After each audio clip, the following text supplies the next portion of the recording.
Hello guys, assalamu alaikum. Welcome back to my channel. In this video we will talk about which calligraphic style is best for the beginners. So let's jump to the video.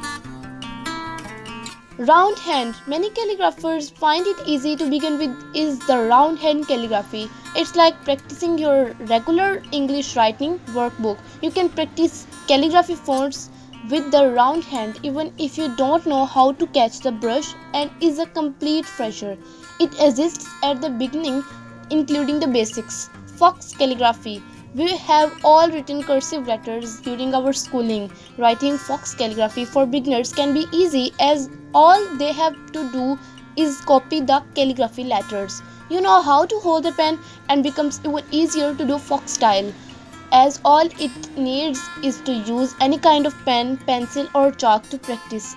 If you are just a fresher, having control on a nib pen for it might become hard initially. Therefore, it's good to start with a fox style font. So guys, here I'm ending the video. Thanks for watching it. Allah Hafiz.